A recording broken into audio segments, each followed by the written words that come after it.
Okay, I think that we're on. It's Kim McLeod and Kelly Tonner today from One More Thing, supportive group for parents of special needs children or children with disabilities. Um, Today we've decided that we're going to talk about saying no.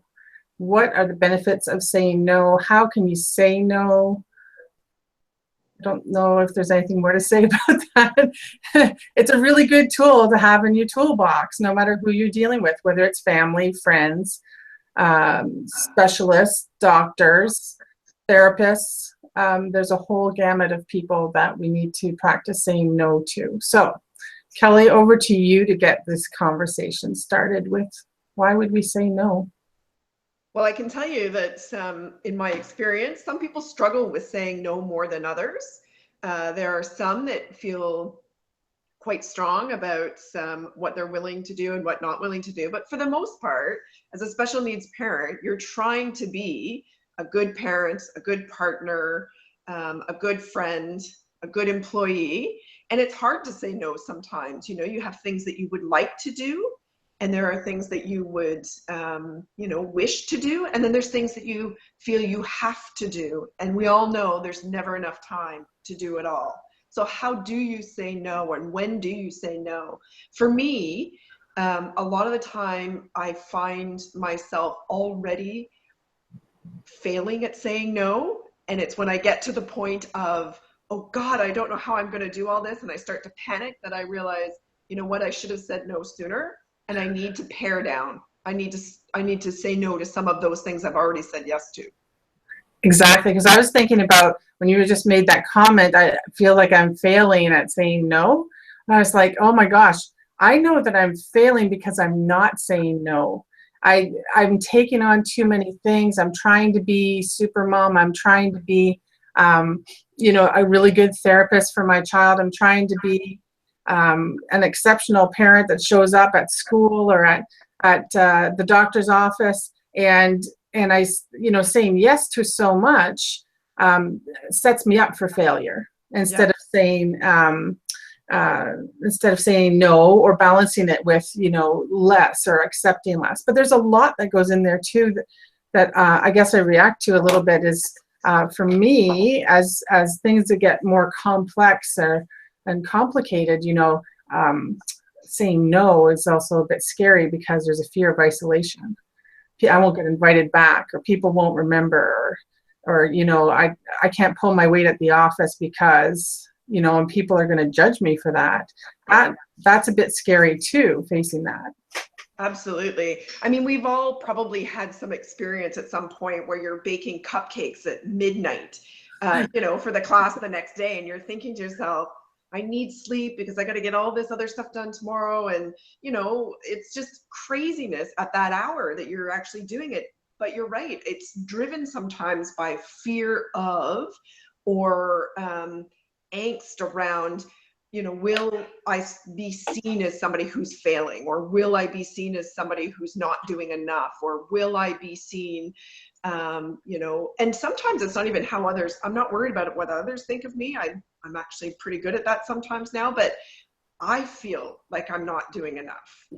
And yet I know I have no more capacity because I'm tired, because I'm, just overwhelmed. I have moments. And I think I need to practice the art of saying no more often, as opposed to saying yes and then getting to a place of just sheer exhaustion or frustration and saying to somebody, you know what, I'm not doing it. I'm not doing it. Yeah.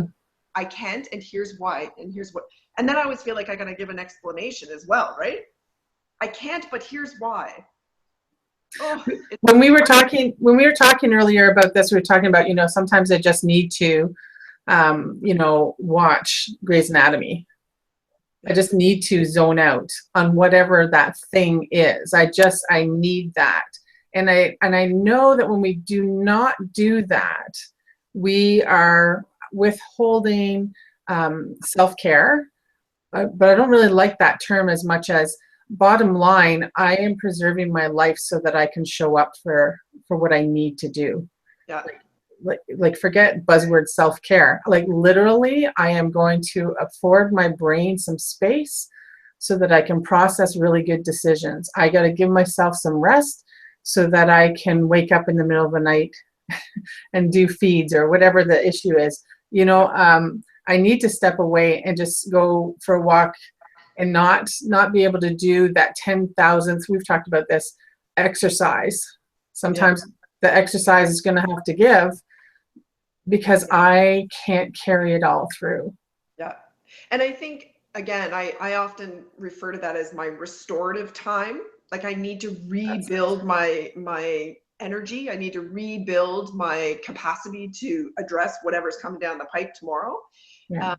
And I think sometimes I need those moments to shore up my energy for the things that I don't want to do and that I don't like to do, and they're easy to avoid. It's easy to say, oh, I need to bake cupcakes because I really don't want to have to get into that battle with the insurance company, or I don't have to get into battle with my child over his physio, or I don't want to have to battle with my partner over the next modification that we need to do to the house, or whatever it is, right?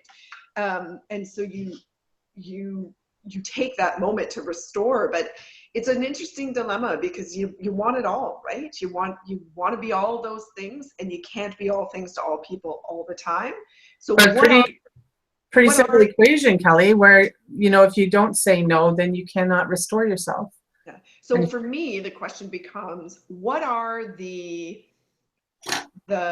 what's the pre-planning that I can do to say no to something? Or what is the pre-speech that I have in my head so that it helps me to say, sorry, not right now, or no thanks. Or what I find myself saying often is, I'll do what I can, which kind of gives me an out. Right. But then I don't actually let myself out. I actually try to do it all. So it's a bit of self-talk, I guess. It's a bit of boundary setting or limits, recognizing your own limits. I think, honestly, it requires a little self-reflection first and foremost, because it's not anybody else that's imposed this sense of having to do it all on me, except for me. Although there are a number of therapists who would say, I'm not doing enough. Well, it's easy for them to say that. They are not the one delivering all the service. Yeah. They have different unions and pay scales for that in their field, and we do not as parents. No. So maybe it is a quiet moment of self-reflection to figure out why I'm avoiding some things and why I'm committing to too many things, and really carving out a plan or a moment to say, you know what, the summer's coming up. You would think that means we have a lot of time to do things. Quite frankly, it's the opposite in my house. So maybe I just need to sit and think about what is going to be my threshold for yes and my plan for saying no. And maybe I can approach it that way, do a couple of chunks there. I'd be eager to hear what other people do and how other people say How do they rejuvenate? How do they say no? That's a very good question. I hope that somebody will leave comments in the comment section, whenever this is up on YouTube, because there isn't no one way. We're all very different people in unique situations, but the more that you share about how you managed, how you got to that place where you could restore yourself enough to help balance things out, to make it through the next day, the next week, the next month, that's going to be important to share with the broader community. So I hope that people do add on to what we've said so far today. Yeah, I'm eager to hear other people's ideas, other people's solutions, other people's methods for understanding and setting your own limits, and what tools and tips and tricks they use to say no. In my mind, there's no such thing as balance. There's never going to be a balance. There's going to be an ever ongoing shift of priorities. Yes. How do people manage that constant shift? With a special needs parent, in a heartbeat, the priority can change.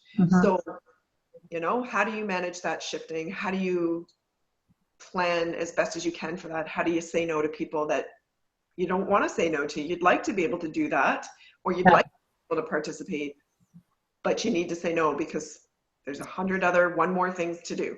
That's right. No, right now. not forever, just right Right. now. Right. So Kelly, our time is up. So that kind of wraps up today's topic. We look forward to hearing from the viewers. What do you think? How do you restore yourself? How do you prevent yourself from burnout? How do you say no?